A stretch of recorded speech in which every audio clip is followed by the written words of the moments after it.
Hello, welcome everybody. Thank you so much for coming today. If you can all take your seats, we're going to get started. We have a pretty packed afternoon here, and we're very happy that you could join us for our session, Turning How to into Must Do, Innovative Tools for Responding to Crises. The afternoon's going to be split into three sections. The first panel will look at showcasing innovations in tools and analysis.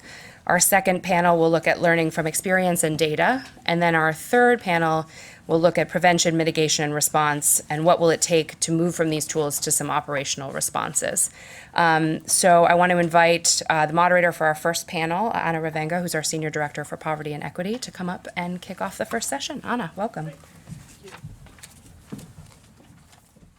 So, welcome everybody. I love the way that everybody likes to sit in the back of the room as opposed to in the front. We'll still notice if you sneak out, so it's not gonna. But thank you all for joining us for this first of three sequential sessions that we're organizing this afternoon. I'm looking forward to hearing from our panelists and from hearing from those of you in the room as we debate how we can use more timely data and more timely analytics to strengthen our responses and our ability to respond in crisis. I think we all know that drawing an effective response hinges greatly on having the right evidence base and the right information. It's important not just for the bank, but I think for all the partners involved in crisis response. I think this is an important topic in and of itself. I think for the World Bank, it also ties in very directly to our twin goals. And for those of you who aren't familiar with them, we have two institutional goals: ending extreme poverty by 2030 and promoting shared prosperity in a sustainable way. By shared prosperity, we really mean the well-being of the 40%, the bottom 40% of the population.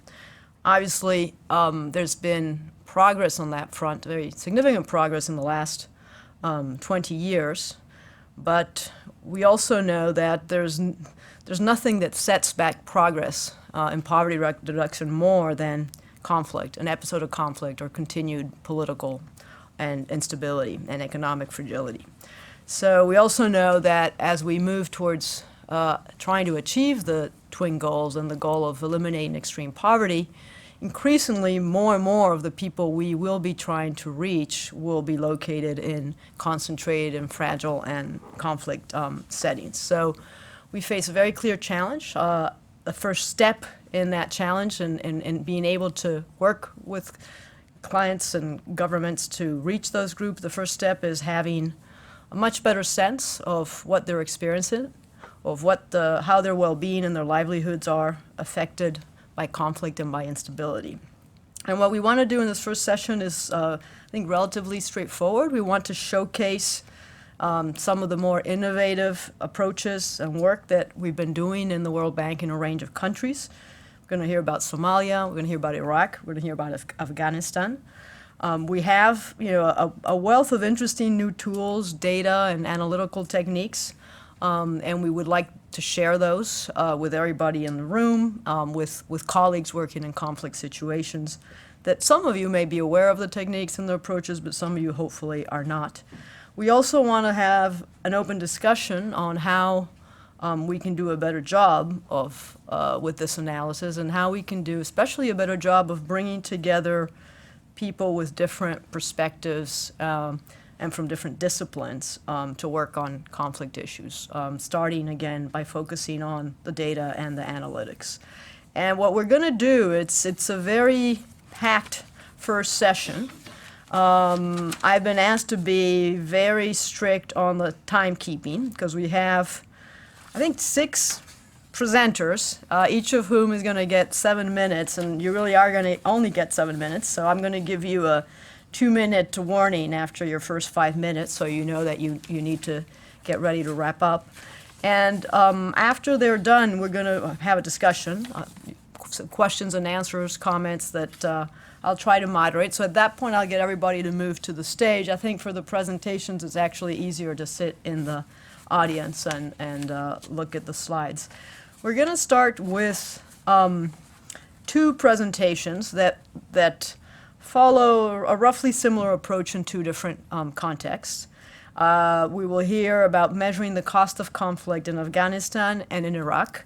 We will hear first from Vincent Floriani, who's an analyst at the IFC Chief Economist Office, where he provides economic and strategic analysis on sub-Saharan Africa to the chief economist and to the regional management. And we will hear also from our colleague Roy van der Weide, who's an economist in the Poverty and Inequality Research Team within the Development Research Group of the World Bank. And he does a lot of very interesting research, but I'm going to mention only his work leading the poverty and inequality mapping research within his department.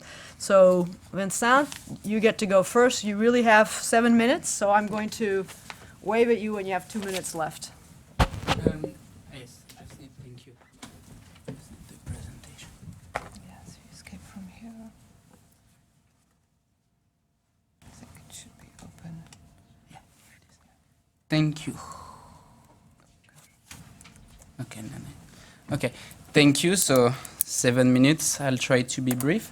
So this is a joint product of the South Asia Chief Economist Office, jointly with Martin Roma and Gladys Lopez Acevedo. So this work started with our involvement in the systematic country diagnostic for Afghanistan and the poverty analysis for Afghanistan. And it started with two big ideas, which are a paradox and a concern. So the paradox is the fact that poverty actually decreased in the provinces of Afghanistan that were the most conflict prone. And the context is that moving forward, troops and aid are going to decrease, which is going to affect both the security situation of Afghanistan and the overall poverty. So this paper tries to explain through an empirical framework that is rather straightforward this paradox, and we try also to assess and harness the effect of the military and aid transition on poverty in Afghanistan.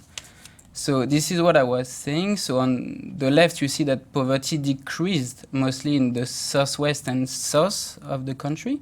And if you see on the right, that are the provinces that are the less poor, but also where violence is the most widespread. So in the figure you see is the number of civilian casualties per 1,000 inhabitants.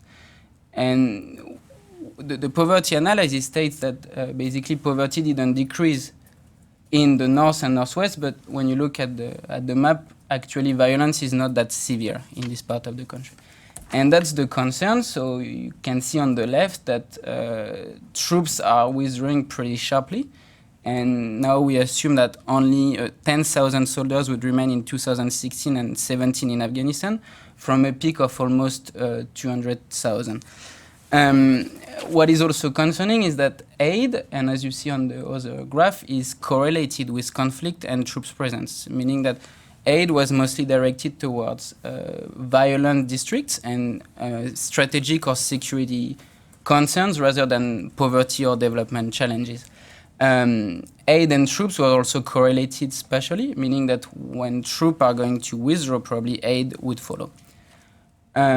So we have this approach, and the innovation here is to use existing data and combine them with the poverty data from the household survey. So we have these provincial level indicators of fragility, namely foreign aid, international and Afghan troops presence, and armed conflict that is proxied by civilian casualties.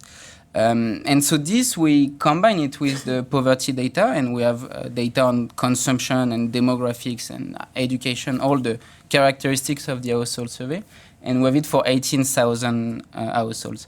And so this would allow to assess the effect of fragility on poverty and consumption, and also how changes in fragility may affect poverty moving forward. So that is our estimation technique. So that's standard poverty regression on the first line that you can see, similar to the work Ravaillon can do. So you have a consumption per capita that is a function of household demographics, education, and location characteristics. And this, we augment it with these fragility indicators, so that are foreign aid, casualties, international and Afghan troops presence. And this is deflated per inhabitant within the province. So that's household-weighted regression. I won't focus too much on the actual regression table, but rather on the coefficients of interest, namely the coefficients for fragility. And so, as you can see here, casualties have a negative effect on consumption. But if you look at the net effect, this is more than offset by the positive effect on consumption of aid, troops presence. And interestingly as well, we see that Afghan troops have a stronger effect on consumption than international troops, perhaps because they consume and procure more locally. The map on the right is particularly interesting, so it shows us the marginal contribution of this fragility indicator on household welfare against, so that would be the additional contribution in household welfare against the province that has the lowest indicator for violence, aid, and troops presence. And we see that in the provinces in the southwest and south, I mean, these are regions, in fact, where casualties are the highest, we have a net effect of these fragility indicators on consumption, meaning that although casualties decreased the overall consumption per capita, troops presence and foreign aid actually had a strong effect and increased consumption during the years of the surge in conflict and troops presence. So that's the first finding, and it helps us explain the paradox we laid out in the first slide. Now, this is also an interesting framework to sort of harness the potential consequences of the military transition in Afghanistan. And so we use these results to perform simulations and try and determine the shock in consumption and what is going to happen to the poverty headcount once the transition is happening. So here we have. So on the left graph, you see what is going to happen in consumption.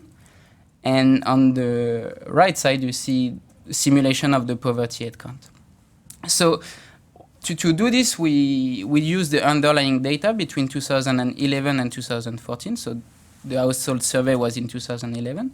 We used the underlying data to determine what would it be in 2014. And actually, you see that 2012 and 2013, consumption is rising because troops kept increasing and aid kept increasing also.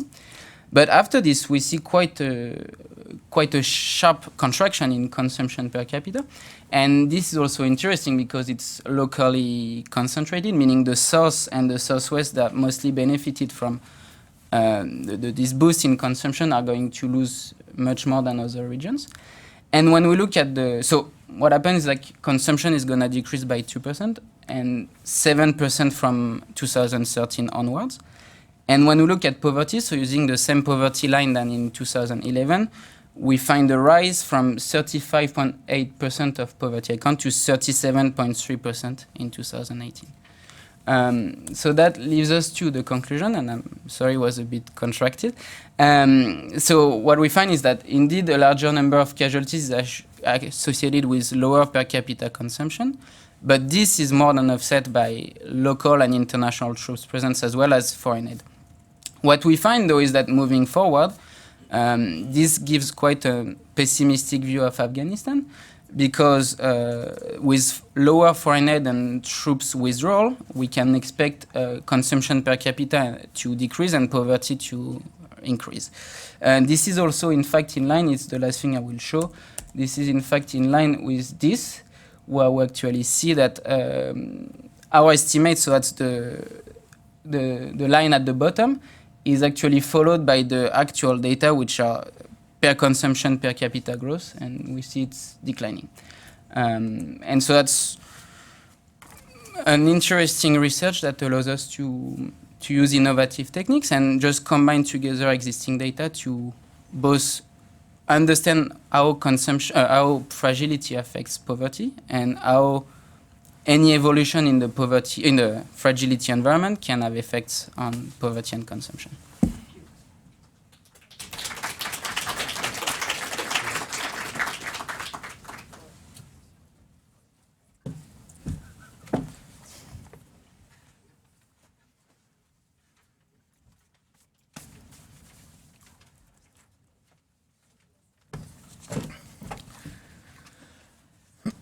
Okay, this is a study that featured as a background study in a recent poverty assessment by the World Bank. It is joint work with Nandini Krishnan and Brian Blankenspor. Nandini is sort of our Iraq expert, who was also leading the poverty assessment for Iraq, and Brian Blankenspor, who I've also spotted earlier, is sort of the bank's one of the bank's GIS experts. So what we did is we conducted some district-level growth regressions for Iraq for the period 2003-2010, in the hope that we could learn something about the correlates, about what the incidence of conflict on the one hand, the effect of incidence of conflict on one hand on growth, and on the other hand, the effects of reconstruction efforts on growth. First and foremost, we wanted to establish whether, indeed, as one would expect, that violent conflict enters negatively in our growth regression, and that, on the other hand, reconstruction efforts have an offsetting positive effect on growth. Furthermore, however, the next thing we were aiming for is if we could shed some light on some of the factors that might mitigate some of the negative effects that violent conflict has on growth, and as well as some factors that sort of aid or help enhance the reconstructive efforts on growth. The study was largely inspired by some recent papers that were done in Iraq that are listed at the bottom there, one by Berman and some co-authors, which was published in the Journal of Political Economy, that showed that these reconstruction efforts that take place in Iraq were found to sort of mitigate the incidence of violent conflict, reduces insurgent violence. And a paper that was conducted not long thereafter showed that in addition, cell phone coverage in Iraq was also found to have a mitigating effect on violence in Iraq. Not only was our study inspired by these two papers, but also we benefited tremendously from the data that these authors sort of compiled over the years, which they graciously made available for other users to use. What sets our paper apart, though, is that these papers very much focus on conflict as sort of the left-hand side variable. Conflict is the variable they're trying to explain. And whereas in our case, it's sort of growth that we're trying to explain, and conflict is going to be one of the variables on the right-hand side. So Iraq is divided into sort of 3 regions, 18 governorates, and 104 districts. It's the districts is the level at which we're going to conduct our growth regression. Now, our growth regression, conventionally when people estimate growth regressions, people work with something like GDP per capita, which would be available at the national level, but we don't have GDP per capita available at the district level in Iraq. So we had to be a little bit creative. And so the data that we appealed to as a proxy for sort of local economic activity was nighttime lights per geographic unit. And then that presented us with one little challenge, is the fact that if you look at the districts or the provinces in Iraq, you see that a lot of it is populated, a lot of it is desert land. And so to make this variable more meaningful, the first thing we did is within the district, we had to identify sort of parts of the districts that are populated by people, so that we could discard sort of parts of the districts that have no human activity. And then we compute average nighttime light intensity within sort of the populated areas in any given district. And then we look at growth in the nighttime light intensity. Some of the other variables we used is the Iraq body count data, which compiled data on civilian deaths at the district level at a monthly frequency, which was compiled from newspapers and media reports and cross-checked with data from hospitals and official NGO statistics and so forth. From this, we derived an average monthly sort of civilian casualty count within a year. We also have data on the number of reconstruction projects. This we borrowed from the data that was compiled by Berman et al. This data is also at the district level and varies from year to year, from 2003 to 2009. Then we use ethnic fractionalization, which is, this variable is static over time. We only have it for 2003. And sort of it measures the degree of ethnic diversity within the district, where we have data on 3 different ethnic groups, the Sunnis, the Shias, and the Kurds. Then we also use data on cell phone coverage that was made available to us by Jake Shapiro, even though I've never met Jake, but I think I just saw him. Yeah. So even though I've never met Jake, he nevertheless graciously made, via my co-author, made his cell phone data available to us. So in this is, correct me if I'm wrong later on, but so they have data on cell phone towers, and they use this data to basically derive what is the cell phone coverage you would expect within a district. We combine that with data on population density from a different data source. We know of every sort of pixel within Iraq what the population density is. We combine those 2 data sources, and that allows us to compute at the district level what is the percentage of the population that has access to cell phones coverage. And this also varies over time. Okay, let us just have a quick look at some of the data. So this is a panel map of our sort of nighttime lights at the district level. So this shows the average nighttime light intensity within sort of this sort of population footprint within. I have to go faster. Wow, time really flies. So this next map shows the growth in nighttime light, sort of our proxy for GDP per capita growth at the district level. And what you can quickly see here, so darker means lower growth, lighter means higher growth. And you can see that growth very much picked up sort of in the bottom part, and that's sort of 2007-8 onwards. And that's exactly what you would expect. Sort of the US invasion started in 2003. And these years were followed by a lot of conflict and negativity. The surge started in 2007, and it's from that moment on that growth picked up. And you can see that growth very much concentrated in the Baghdad area, the north, and in Basra in the southeast, which is also what you would expect. This is the same, but then in time trend. So the left shows you the time trend in nighttime lights, the right in cell phone coverage. The width of those boxes is the cross-sectional variation across districts. This slide shows you similar to time trend in, on the left, the casualties. So the average monthly casualties within a district. Again, cross-sectional variation is the variation across districts. You can see that it peaked around 2007, which is what you would expect. And on the right, we have reconstruction efforts, which also peaked around 2007 and then gradually declined after that. And my last slide, where I hopefully get to share some takeaways with you. So the first results that we have to date suggest that indeed violent conflict is associated negatively with subsequent growth in Iraq at the district level, as we would have expected. But this is also borne out by the data. While at the same time, reconstruction efforts are found to be significantly positively associated with growth in Iraq. Moreover, we interacted some of our drivers of growth with some characteristics, and that sort of suggests that the negative effect of conflict on growth is strongest in the center, in Baghdad. The negative effect is felt strongest in ethnically mixed districts.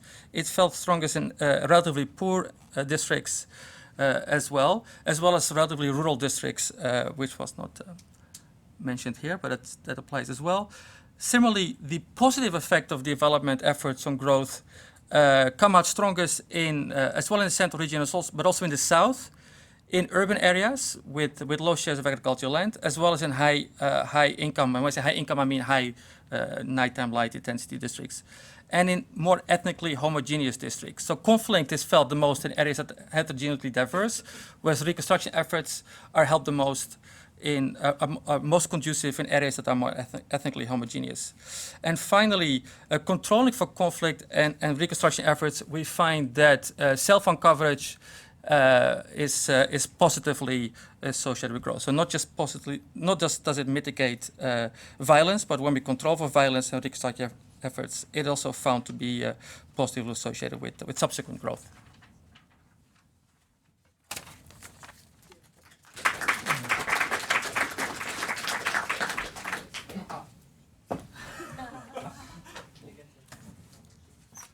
Okay, I apologize for being such a tyrant of the clock, but they really packed this session, and I do want to make sure that we have some time for people to ask questions. So the next presenter is Sergio, if you want to pronounce it properly, Olivieri, who is a senior economist in the Poverty and Equity Global Practice, and he's going to make a presentation on measuring the welfare impacts of forced displacement and subnational violence.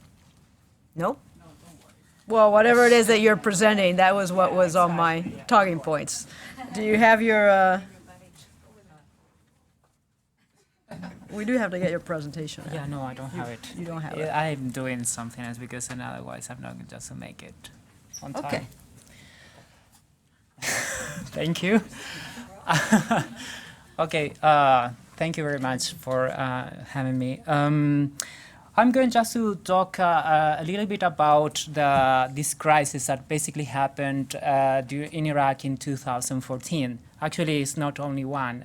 There are two crises simultaneously basically hitting the country.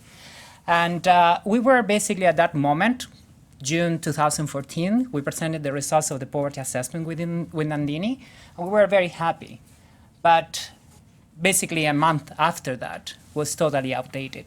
So that is why they said, okay, they made a new request and saying, can you help us with basically trying from the client, that was basically their question, to try and just to have an idea what now is going on in the country. And for us, it was really, really a huge problem. We didn't know how to basically do something about it because actually at the same time they were collecting data, right? They were in the field in 2014. So the first thing that we said is like, well, what we can propose is like this simulation, right? That is an ex-ante evaluation of this crisis. But then we jump into our macroeconomist, Kevin Carrion, and said, you know what, Kevin, it's really complicated because actually we have these two shocks that they are hitting at the same time. And one of them is the huge decline in oil prices. And as you know, Iraq basically depends, basically 40% of the GDP, 44% of the GDP basically is explained by oil. And actually 90% of the revenues from the government comes from oil. So that basically has a lot of impact in the whole economy, but that it basically affects the whole country. Right?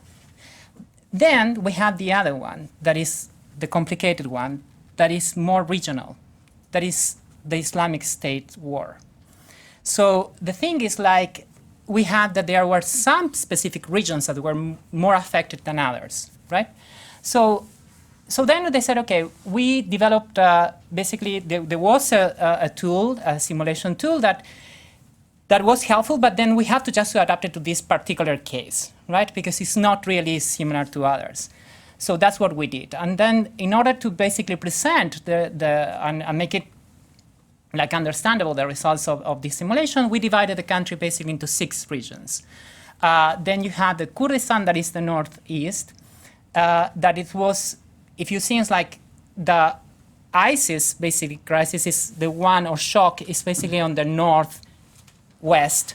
So basically then there was this huge movement of population displacement from the north, basically west, to the northeast and others, right?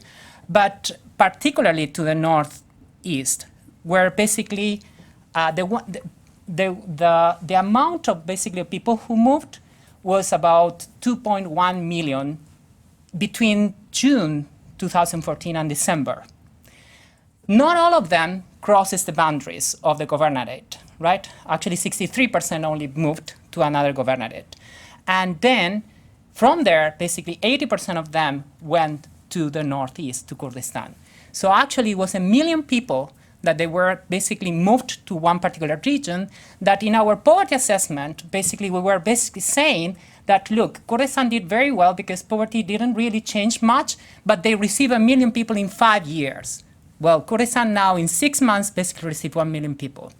So that was really interesting because actually we said, okay, so So what happened with these people who moved, right? Particularly, they were affected differently from others, right? Because we have different types of populations that were affected. The ones who were moving, right? The IDPs, the internal displaced people. Then you have the ones who were left behind, the ones who basically remain in the ISIS-affected governorates. And then the ones who were hosting these basically people. That, let's think about Kurdistan region, that there were basically those populations that were hosting these IDPs. And then, of course, the rest of the population that were mainly affected by the reduction in prices of oil. So from the ones who were displaced, 40%, what came from basically a simulation is that basically 40% of them were poor, right? So it's like 4 out of 10 of them were poor.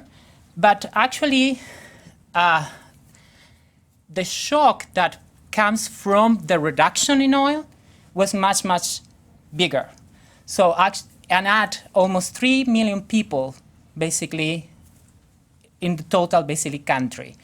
And that's when, basically, we say that we are losing the gains of the past because in almost 6 months, basically, Iraq was in 2007. All the progress that they'd done during 2007 and 2012 basically was totally erased in basically half a year. So the thing is like we have these different basically populations that they were different affected, and most of them, the ones who were basically pulled from the middle and closer to the poverty line down, was these 3 million people. But then in the end, you have that also the ones who were poor were also affected by this. So there are situations for the ones who were already poor, basically was worsened. Okay, so the thing is like with this simulation technique, we can have also, we can do some sort of distributional effect, so we can see how the whole distribution has been affected. And what from this graph, what we're seeing is like basically everyone throughout the distribution was affected by this crisis, by this shock in comparison to the scenarios of what would have happened if nothing has happened, right? So basically being in the trend. So basically the 2 regions that they were more affected was Kurdistan and of course what we are calling here the ISIS-affected governorate. So the reduction in GDP that was planned is like the business as usual scenario was an increase of 9 percentage points. It's basically going in the trend, right? So that's what it should look like 2014. But given the crisis, what happened is like there was a negative growth at that moment of 6%. So actually it's a 15% really from what you should be. And consumption was affected, particularly in Kurdistan and the south. And also what we learned is like the income of the ones who were affected was much more, the shock was was bigger than the ones that we looked in consumption, which is really like not surprising because people can try to smooth, right, consumption. But remember that now with the contraction in the economy, people were losing jobs, so they were basically affected not only through the labor, basically income that comes from occupation and also in reactions maybe in wages, because people were also moving to some sectors that they were less productive than they were before. So in the end, we have a really bad story, but these are simulations. But then we have the data. And when we finally got the data, that was basically like half a year after, basically we had to, I think they received it in February, March, and then we have to clean and everything. We did some basically tests with these simulations, and not surprisingly, they were very close. Why? Because the data in Iraq is amazing. How they collect the data is incredible. The quality of the information is very, very good. And all the inputs that comes from the macro side were actual. So that basically is why we are basically finding this correlation, basically very high correlation between actual data and the simulation. So And if you want to just basically know the methodology and all the regressions and everything, that, of course, I don't have the time to do it, you can click here, and I don't know if it's going, no, it's not going to work, doesn't matter, and you can go basically to the working paper. Okay, thanks so much. I guess so.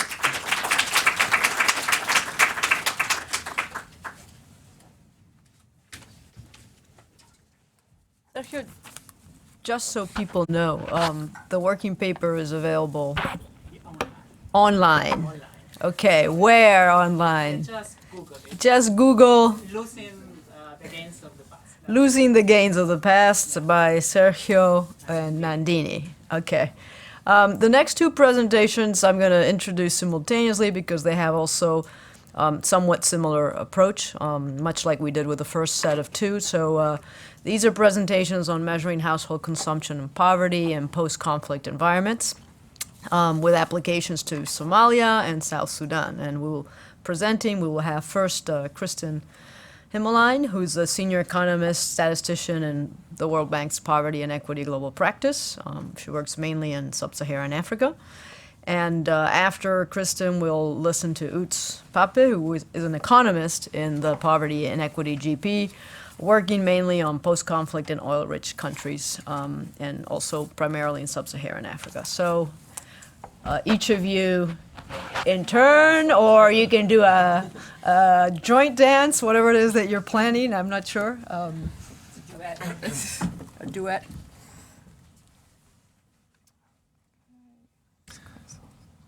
Yeah, so given that we only have like 3.5 minutes each, we decided... No, you have 7 minutes each. Each? Oh. Nice, okay. That's good for everybody because it makes me slowing down.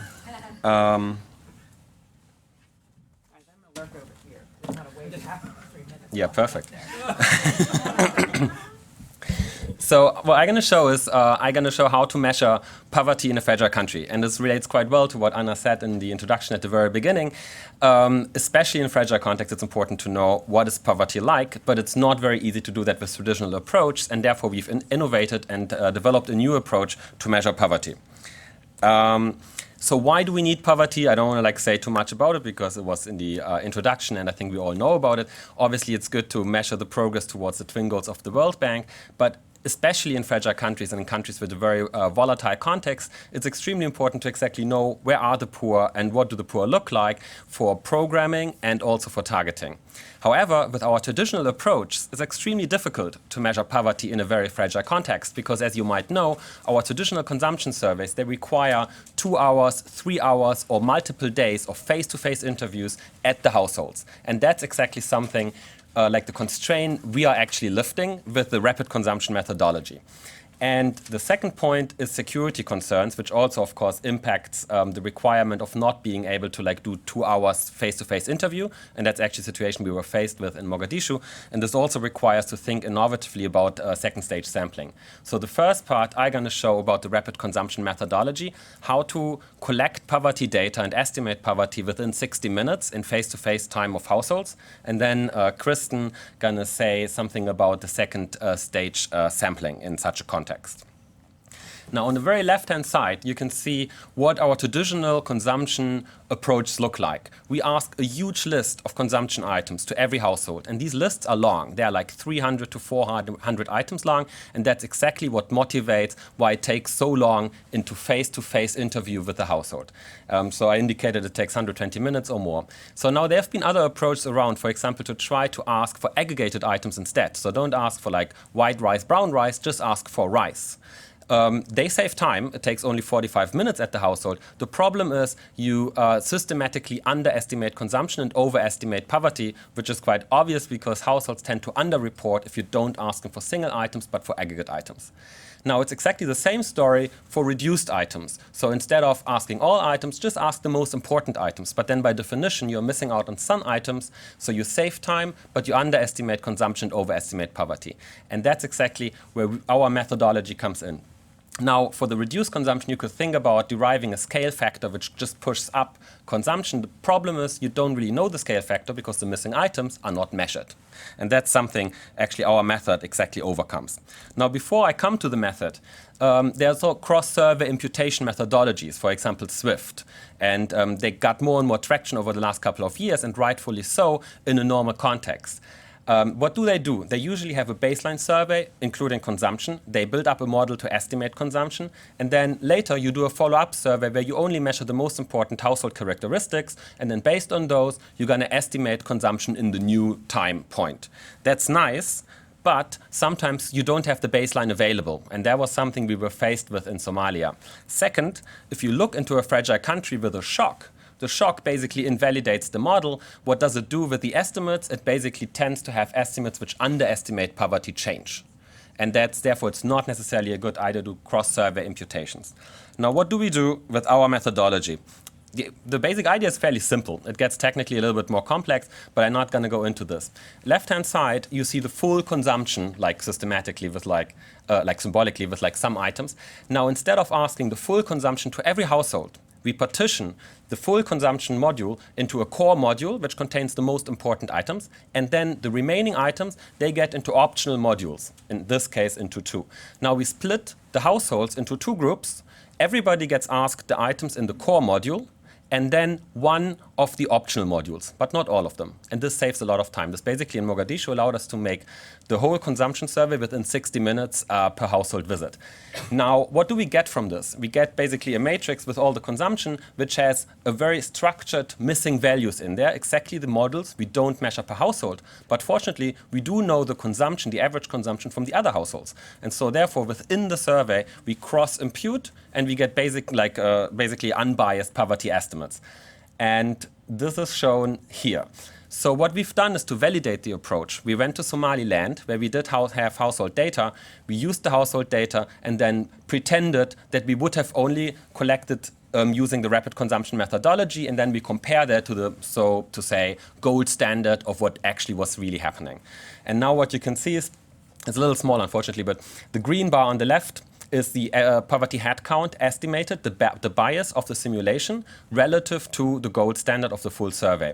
And you can see on the left-hand side, you've got a couple of methodologies which we tried, like the reduced consumption, which, as predicted, overestimates the poverty head count because it underestimates consumption. And then you see a couple of other methodologies, and then the 2 right little groups, which have the smallest biases, they are 2 different methodologies implemented using the rapid consumption methodology. And you can see they are basically unbiased. It's like less than half a percentage point of bias you get by estimating consumption at the level of a city. And then you can also see with the other bars, FGT1, FGT0, and the Gini coefficient, they are also like basically unbiased. And then it's the same story with the relative standard error, which is important in a simulation because you want to know whether you've got high variance of your estimator or not. And you can see with the 2 blocks on the right-hand side, they are very small. Now, a last point to be made is, so we applied it into Mogadishu. And now we took the data from Hargeisa, which is Somaliland, to model the core consumption. And you can see we included 33 items, which covers 91% of consumption in Somaliland, 91%. We applied it to Mogadishu, and in Mogadishu, the core module only captures 64% of food consumption. So you can see there's like a huge difference. Fortunately, we did deploy the additional optional modules, 1, 2, 3, and 4, and we realized that they include 36% of food consumption. If we would not have had them, but we would have done the reduced consumption without the optional modules, what would have happened? We would have completely underestimated consumption and overestimated poverty like hugely. And so this is also like one of the lessons to take from it.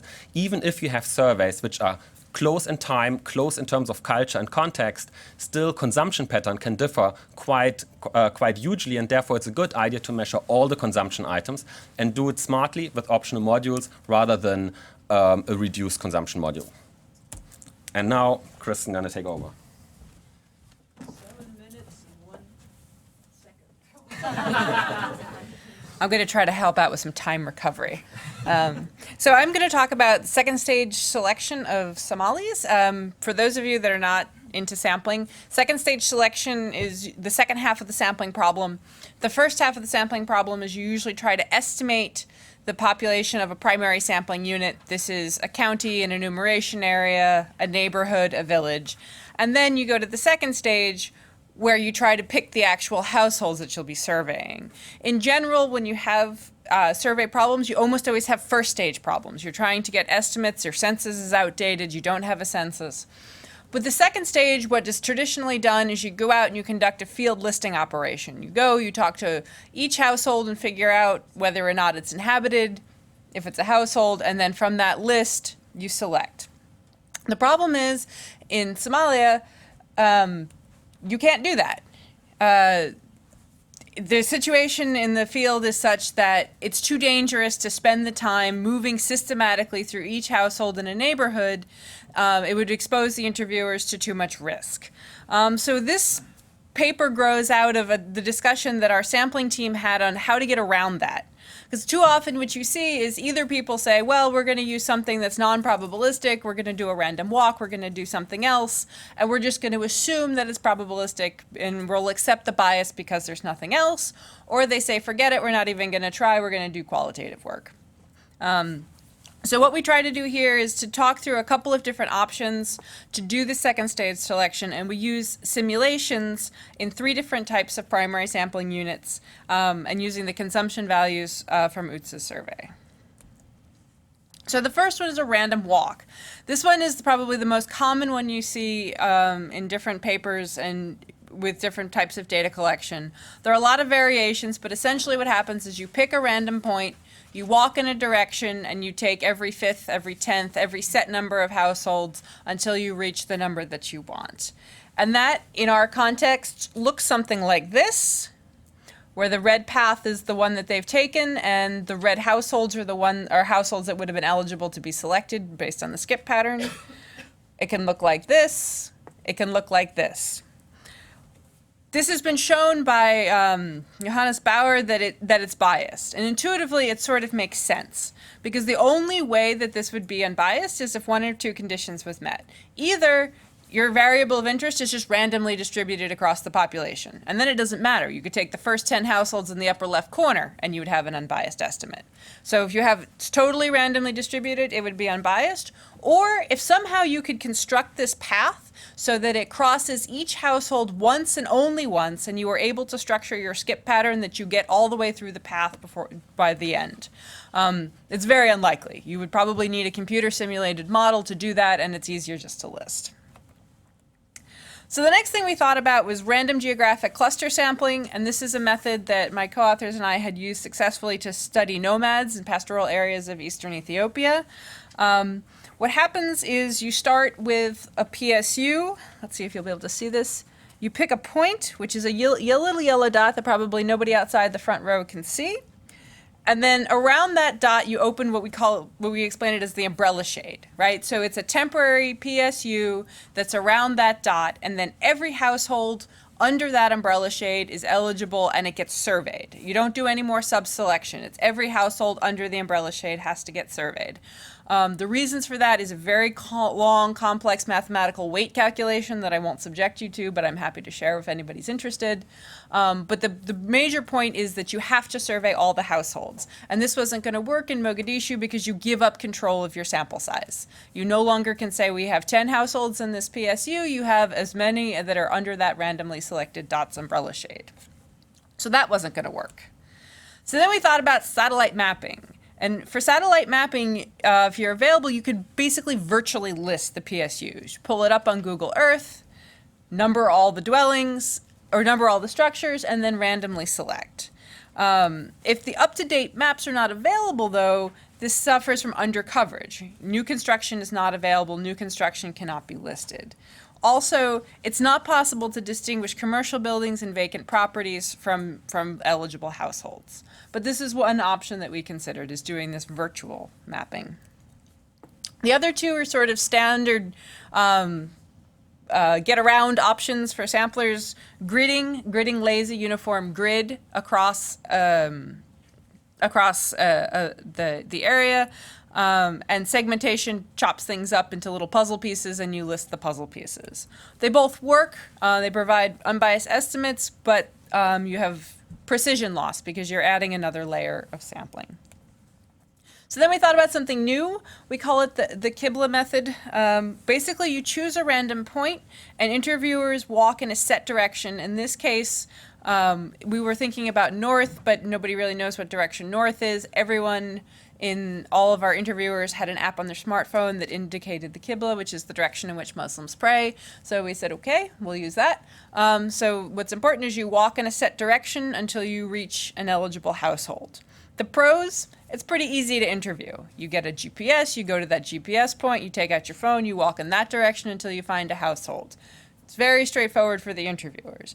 The cons, it's extremely difficult, though possible, to calculate the weights. And you need a lot of GIS information. You can see in this little picture here, I have household 510, and 510 has a shadow.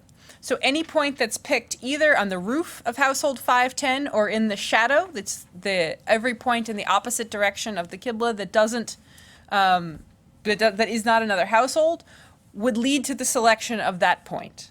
So it is possible to do this. You would need satellite maps. You need to do lots of measurements. Possible, though not easy. So what did we do? The results, we have a working paper coming out soon that talks through all of these different methods and how to calculate the weights and the pros and cons. But basically, it depends on the context. It depends on what type of structure you have, what the layout of your buildings are, and what kind of variables you're interested in looking at. In the end, the survey decided to go with segmentation. It's kind of a compromise between, it's fairly easy to put something together. There's a little bit of back office work in creating the segments, but it isn't overwhelming. It's been done before. The additional calculations for the weights are very simple, and there's an acceptable loss of precision. And that's all. Thank you. Also remarkably on time, 7 minutes and 3 seconds. Okay, we have our last presentation, and then I don't see Shanta here yet, so we'll have a chance for a few questions. The last presentation is by Raja Rehan Arshad, who's the lead disaster risk management specialist in GPSUR, and he works in Middle East and North Africa regions. He's going to talk to us about dynamic assessments using satellite imagery.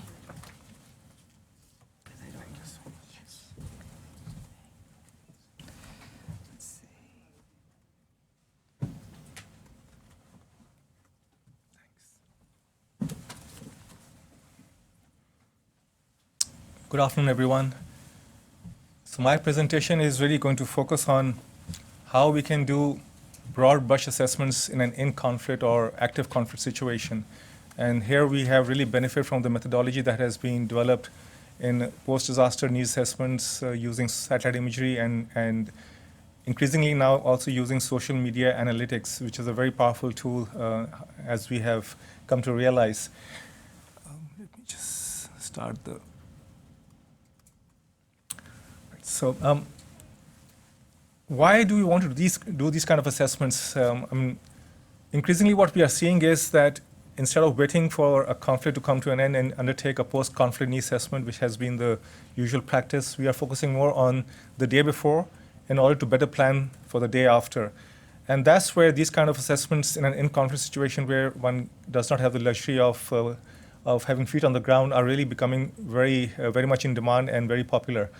And we are really continuing to refine and improve this tool and methodology as we go along.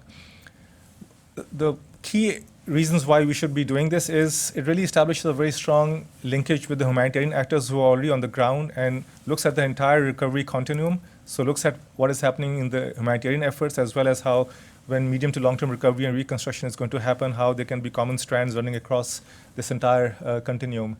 The second is there's a way to identify low-hanging fruits through this kind of an assessment, basically at the local level where people are beginning to recover their lives even in an active conflict, and how one can capitalize on those kind of situations and realize the low-hanging fruits. Establishing partnerships, one entity can't do it alone, so how we can work with the EU, with the UN, and other humanitarian actors and development actors to see how we can have some kind of a coherent and cohesive roadmap that can be used when the situation emerges. And finally, as I mentioned earlier, these are broad brush assessments, and they really look at the physical infrastructure and the impact on physical infrastructure, and to a certain extent also the quality of services. Now, what kind of context are we talking about? As I mentioned earlier, we are really looking at an ongoing conflict or an active conflict. and of course the spillover effect of the conflict in neighboring countries in the form of refugees. We are looking at recovery plans that need to be prepared for reconstruction to start soon, immediately when a ceasefire happens or some kind of an armistice happens. And at the same time, looking at the conflict when it's at its low point to possibly determine what kind of situations can really help to move the discussion or dialogue towards the resolution of the conflict. Projects designed and ready that can be implemented as soon as there is an opportunity, as I mentioned earlier, to realize low-hanging fruits, and establishing partnerships for coordinated recovery planning and financing. This tool and methodology is now in great demand. We started doing this in Syria, then we did it in Iraq, as we are doing it in Yemen as we speak, and a variation of this is also being done in Nigeria, in the Boko Haram area. And the people who are leading these different initiatives are sitting in this room, so we are very fortunate to have them here. Now, the challenges in an in-conflict situation, as we know, crisis is constantly evolving, so the situation is changing, so there's a need to do these broad brush assessments and keep on updating them. The people's landscape is changing, people are being displaced, and there's a way to also capture that. Limited access on the ground, so that's a constraint, and that's why this kind of a remote sensing tool and methodology is very useful. And information is scattered, so wherever there is any kind of assessments that have already been undertaken by various humanitarian actors or different research institutions, it's all very scattered, and this kind of exercise can actually help to map all those different assessments and bring them together as part of the larger analyses. There are certain reporting biases in these different assessments, so this kind of satellite imagery and social media analysis can actually help to triangulate and bring some level of accuracy to the information. And of course, difficulty in estimating costs in non-functioning markets. So when you come down to the unit costs, they are non-functional markets, so how do you really estimate the damages and then the future needs? So this is the rapid assessment methodology, which is really, as I mentioned earlier, it's taken from the damage and need assessment methodology, which has been used extensively in post-disaster need assessments. It's a methodology which is cost-effective, replicable, and provides a broad brush assessment. It's not a very accurate assessment because of the remote-based methodology. It's a percentage-based for certain sectors and inventory-based for other sectors methodology, so that in the case of housing or health education, you look at the baseline, then you look at what's been damaged or destroyed in a percentage manner, and then you basically come up with the damage and then the needs. But in the case of, say, water and sanitation or water facilities or power plants, etc., that's where you really start looking at the inventory. Basically, satellite imagery is used, and then social media analytics is used to triangulate and validate the information that we've picked up from satellite imagery. Once the baselines have been established, which is the major cost, then the updates can be done on a regular basis. You basically have to look at the delta in terms of damage and destruction, and you can keep on coming up with the total impact at regular intervals. So the first time this was tried was in Pakistan in 2010, in the northern parts of Pakistan, where militancy was happening, and as a result of the militancy, one could not set foot on the ground. So this is how we started developing this tool. Then in 2014, we developed this in Dara Governorate in Syria, and subsequently we tried this in 6 cities in Syria for 6 sectors.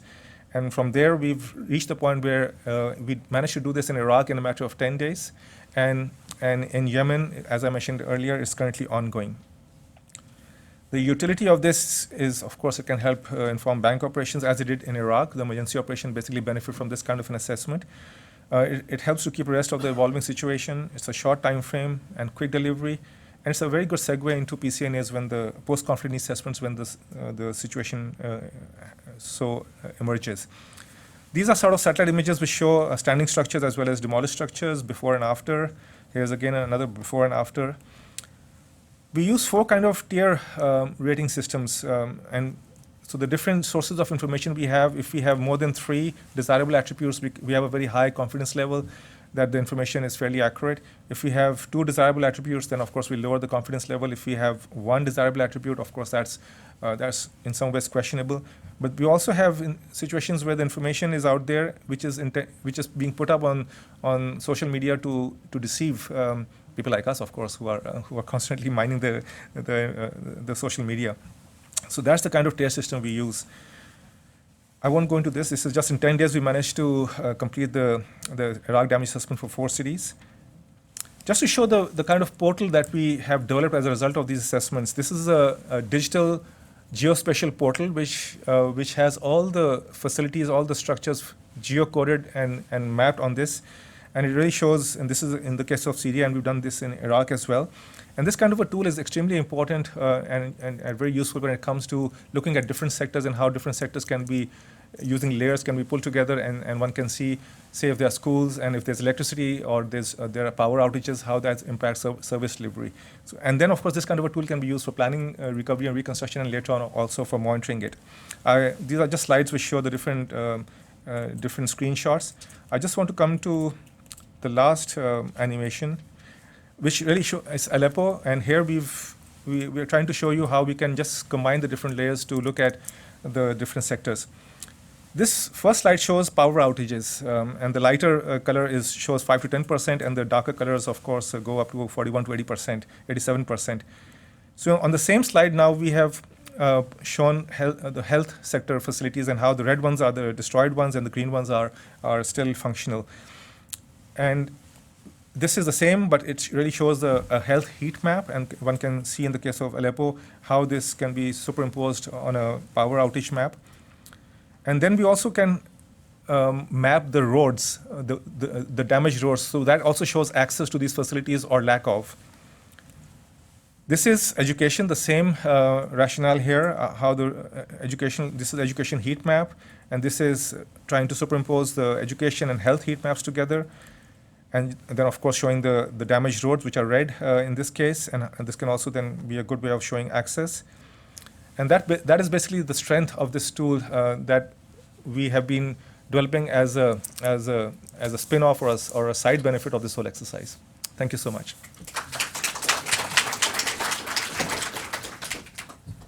So we're going to take just about 8 to 10 minutes in case people have questions. Can I just ask the panelists maybe to join, to sit on the stage for a moment? We have a couple of microphones, and we have a microphone.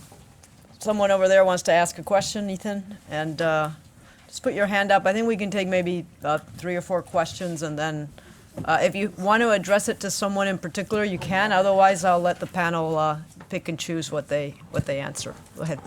Thanks very much. Great panel, everyone. Very stimulating. So I have a strange question coming from an academic for the first 3 presenters, the paper on Afghanistan, the 2 Iraq papers. What's the policy takeaway?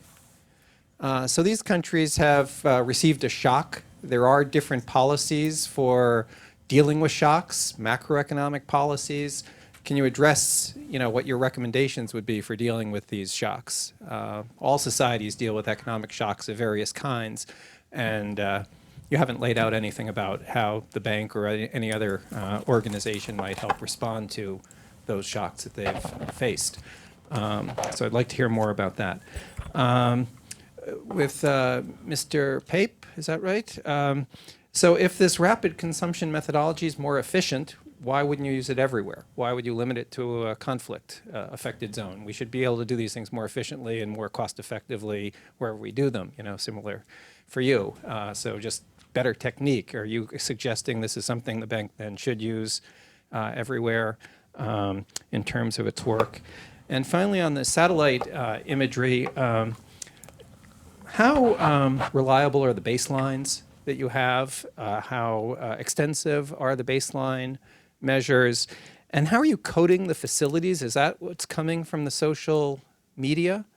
Because in my experience, coding those facilities can be pretty tricky. Thank you.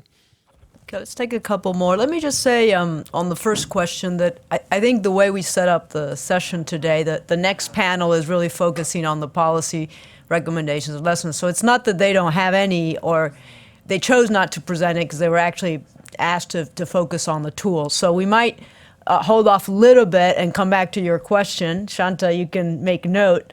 If it's not sufficiently answered in your session, we should come back to it. But I think the team has been involved in the policy dialogue, but I think they were asked specifically for the setup to just focus on the technique part. So let's take a couple more and then turn it back to.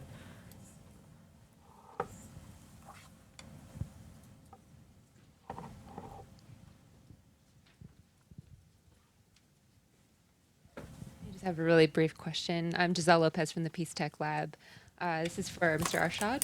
I'm just curious about if you can explain a little bit further about how social media analytics has been applied in your work.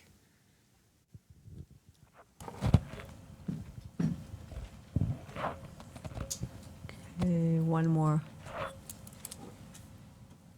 I guess I have a general question to whoever on the panel wants to answer, which is, I think you all came up with pretty creative approaches to trying to measure the impacts of conflict on well-being. And I just had an open-ended question. What do you think is the hardest thing? What was the hardest thing in your exercise in terms of, I think Utz gave us a sense of the difficulty of applying the standard approach, and I think he talked a lot about that. But maybe to hear from the other researchers, what were some of the main problems they encountered in trying to do this in a conflict setting? So maybe I think there were a couple of questions for Raja, so maybe we will ask you to answer first, and then Utz, there was a question to you, and then whoever wants to go next before we hand it to Shanta.